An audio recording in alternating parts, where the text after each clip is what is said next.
मतदार याद्यांच्या विशेष सखोल फेरतपासणी कार्यक्रमाअंतर्गत ठाणे जिल्ह्यातील मतदारांसाठी महत्त्वाची सूचना जिल्हा प्रशासनानं जारी केली आहे. या मतदारांचं स्वाक्षरीसह गणना प्रपत्र प्राप्त झालं नाही अशा मतदारांची नावे अप्राप्त गणना प्रपत्र या यादीत समाविष्ट करण्यात आली आहेत. या यादीमध्ये गैरहजर, स्थलांतरित, मृत आणि दुबार अशा प्रकारांमध्ये नोंद झालेल्या मतदारांचा समावेश करण्यात आलाय. या मतदारांची नावं 24 ऑगस्ट रोजी प्रसिद्ध होणाऱ्या प्रारूप मतदार यादीत समाविष्ट केली जाणार नाहीत. जिल्ह्यात गेले 1 ते 1.5 महिन्यांपासून SIR प्रक्रियेचं काम सुरू आहे.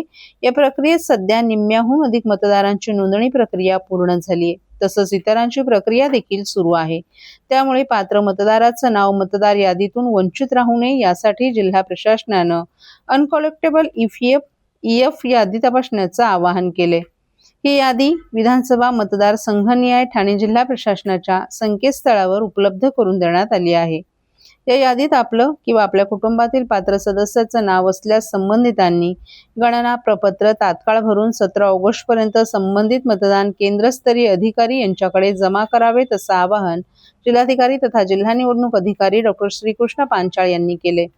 भारत निवडणूक आयोगाच्या निर्देशानुसार राज्यात विशेष सखोल फेरबदल कार्यक्रम राबवण्यात येत असून 17 ऑगस्ट पर्यंत गणना प्रपत्र भरून घेण्यात येणार आहेत.